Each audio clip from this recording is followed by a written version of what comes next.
Oh, hello and welcome, ladies and gentlemen, to Before You Buy EverRail. What is EverRail? EverRail is an anxiety simulator. That's what this game is.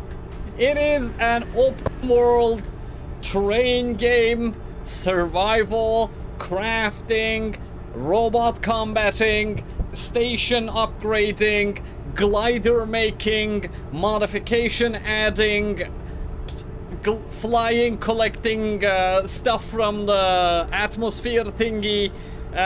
You have a lot of controls about how to do, what to go, where to go, what to do. It has a very big map. I have been playing for 20 hours. I have not left the starter area yet. There are several reasons for that. Not only you're in charge of yourself, you're in charge of your other selves that are sleeping. Yes, if you look at the top right section of the game, you see passengers count.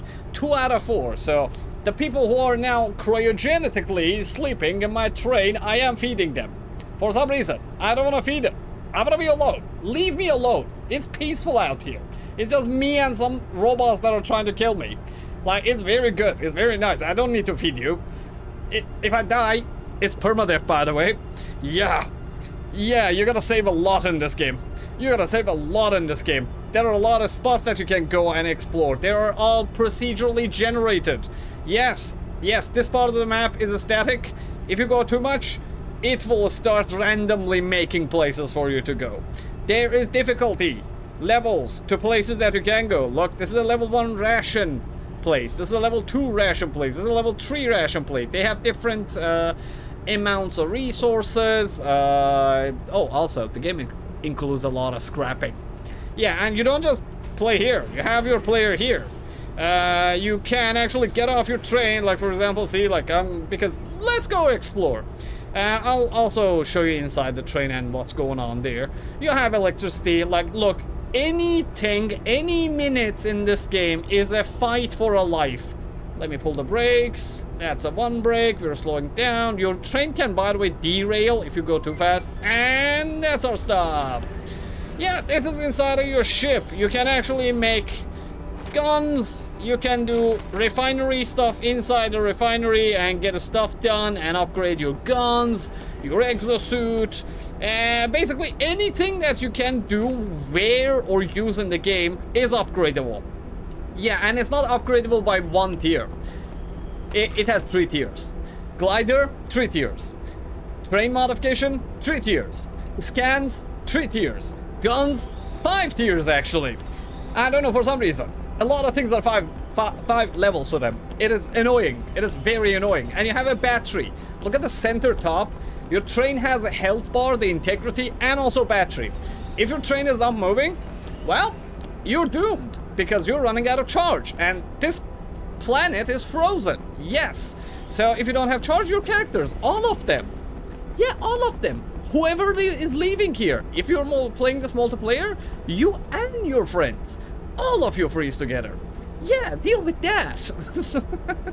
If you can. And if you keep your friends alive, you have to feed all of them. So good luck finding food. Okay, I went out of the wrong side.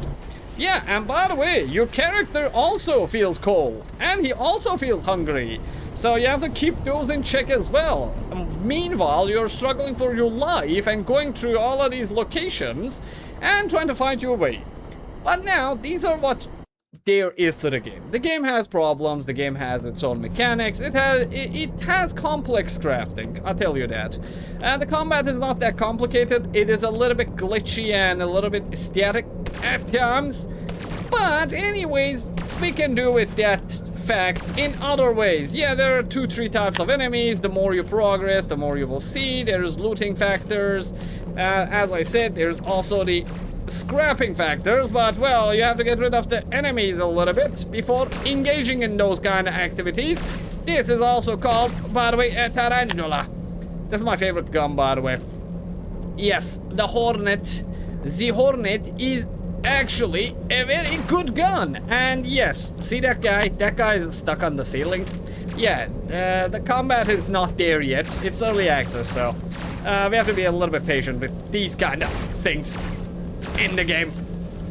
Yeah. So for example, you can bug the reload and just reload indefinitely. There's a lot of picking that you have to do. Meanwhile, trying to actually get rid of these fellas that are constantly trying to shoot you. The picking does not work here for some reason.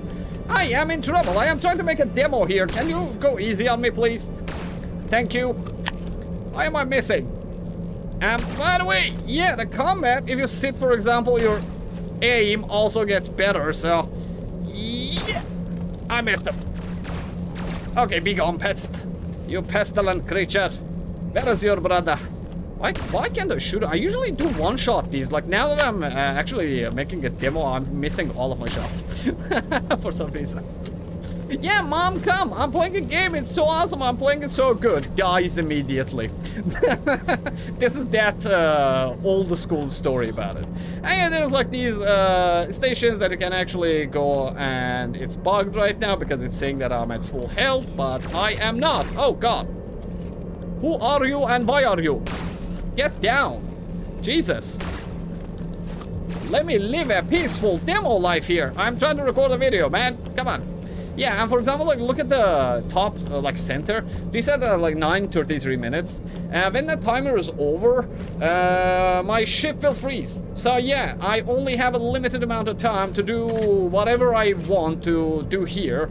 Like ads, looting, finding things, point of interest, scrapping these robots like this, and so on and so forth. But in general, the game mostly is a grind game. So if you are not a fan of grinding, oh, there you go. And yeah, for example, you find these rations. By eating these rations, you can actually heal yourself. And yeah, that ration is bugged. So yeah, the other ration actually went into my other bag instead of my real bag. Oh, well, things like that happen. Early access game. Early access game. Look, if you're new to my channel, if you have never watched any of my videos, I cover early access games from, let's say, the launch of the early access until their release. And I kinda almost cover every single good survival game that comes out in early access, mostly, if they are after the time that my channel actually got started. That is, for example, like I skipped Palworld because I did not have time to, for example, cover it. Or because it was not on full early access when I wanted to, like, cover it. But in general, let me tell you this, like, if I would give this game a point as an early access project, let's say in general, I would give it a 7 out of 10. Because, look, the combat is kind of doomy right now, because it's not there. The combat really is not there. It is complex.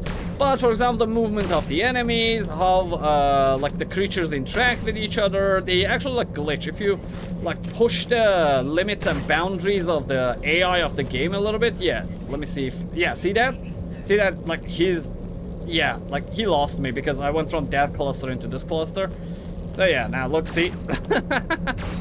Yeah, but it's gonna get there, because this game just got out, so it has not had its, let's say, first wave of feedback, and in general, let's say, hammering down. See, like, for example, like, I'm nowhere nearly at full health. This is saying I'm at full health, because why not?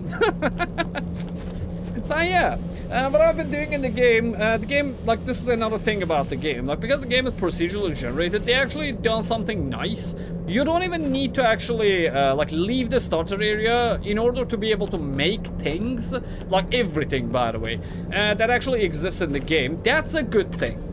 Because in a procedurally generated game, if you don't have a safe zone, the players in a permadeath game can actually turn into Dark Souls very fast. It is already hard enough on a lot of players until you find, like, about what you're doing, then life keeps getting better and better in it.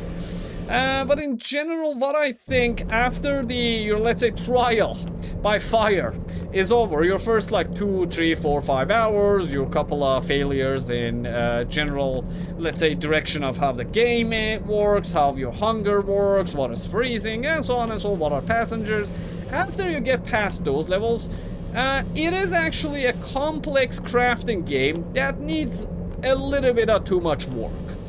To my viewers, honestly, I would suggest playing the game because right now this is better than a lot of things that have came out, like, in the past few months. Like Legend of Himori was good. This one is good. Then there was Windrose was nice. Windrose was fantastic actually. Like for a game of that scale, it was magnificent. And yeah, I think this game has a good future too. So I would kind of recommend this. Take that with a grain of salt though, because I have a very specific, let's say, taste in games. I like hardcore games in general. I like to get challenged. But if you want to play a game for relaxing, you came from work, you're tired, you just want to play a couple of hours before you sleep and so on, I don't know if this is gonna satisfy you, because you're gonna be on the edge most of your, let's say, 20-30 hours of gameplay probably, if you are not that much of a hardcore gamer and you're a chill gamer. This is not a game for chilling. It is not. For example, like the glider, if you just scrape the, let's say, the wing of the glider, it explodes and you die and you lose all of your loot. Yeah, so if you want to chill and play a game midnight while snacking, no, because look, this is just one feature of the crafting. See, like these things that I'm crafting, they usually, the things usually in any crafting game cost fuel or some kind of time plus materials, right? The fuel for crafting stuff in this game is the battery of your train. So yeah, while you're sitting, look, I have 4 minutes, right? Look, I'm gonna craft this. Oh no! Oh no, battery drain heavily increased.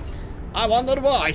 Yeah, crafting stuff for crafting more stuff consumes battery, so you constantly have to loot and recharge your battery by moving the train. So you don't even have time to sit down and relax around a little bit. And don't look at my battery's recharge rate. I have many modifications just for faster recharging, and I still have a tough time. Let's say dealing with battery problems and crafting problems. That's why I have not left the starter zone. So, well, this is all I have to say about the game.